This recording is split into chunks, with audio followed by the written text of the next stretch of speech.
Good evening, everyone. My name is Henry Gamble with Simpler Options, and in tonight's free video I'd like to take a look at JD. Now, the thing with this is we did review JD on last Monday night's video, but I like to look at this where, the free videos aren't always just the next big thing. It's stepping back, and last week we talked about the setup prior to it happening, and now that it started to unfold, how do you manage this type of a trade? Because a lot of times the exit is what will truly make or break a situation. Anybody can get into something. It's knowing when to get out that is so critical. So a couple of ways that we structured this trade that I was going to show you guys and what to do with it from here to now. So the big move that we got, fortunately, was on Friday. I say fortunately because I wanted to be in a position where I would be able to bail on the June calls prior to the weekend. That way I could save myself that weekend of decay should the move not go in my favor. So it was very fortunate and fit right in with the setup where we were testing that 21 EMA.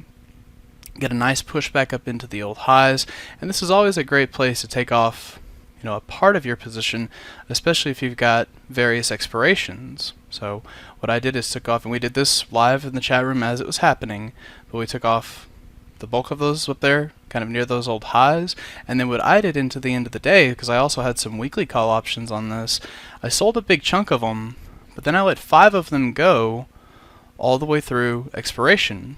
Now if you've never done this before, obviously you want to always know what your risk is in every situation, but I had a chunk of the $34 calls, and by letting those go to be exercised, then I'm long the shares from 34.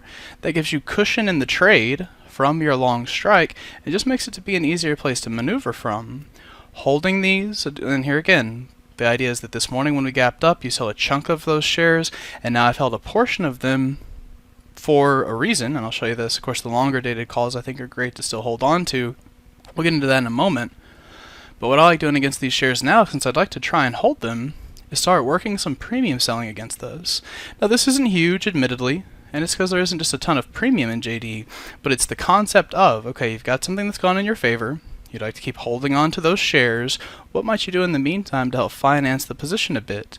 Well, what I'm looking at doing is I stepped in today and sold 2 of those short calls against 38. How did you come up with 38? I love these situations. And remember too that I'm selling these front week, the ones that have the most time decay, in them. And I'm using a couple of things here. Earlier in the day, when I started initiating the position, we were trading up closer into 36.50. If we have an expected move of $1.50, that means in theory, this market should not exceed $38 by the weekly expiration. If it does, it's not a huge deal because I'll have the long stock that's just called away, and then of course the July calls will still benefit from that, but that's where you can take the expected move, try and find a strike to work against those shares, and then one other thing that helped complement the analysis was where if I'll come back over to this chart, take that previous swing high to swing low, because this is how we're getting our targets, and then find this 1272 extension. The 1272 extension is your first high probability target, and most of the time it will present a situation where the underlying will at least pause. So that extension came into 38.01 to the penny.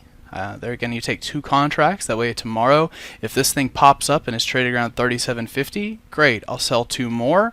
If it rallies again, I have 1 last contract that I can try and sell, and then look for this to pause at 38 into that weekly expiration. So if you got the video last night, hopefully you made some cash on this. If you're looking for a way to modify your existing positions, that's one way to do it. Otherwise, I think that looks for a good long all the way up into 40. So I hope that helps. You guys have a great rest of your evening, and I will see you at the next free video.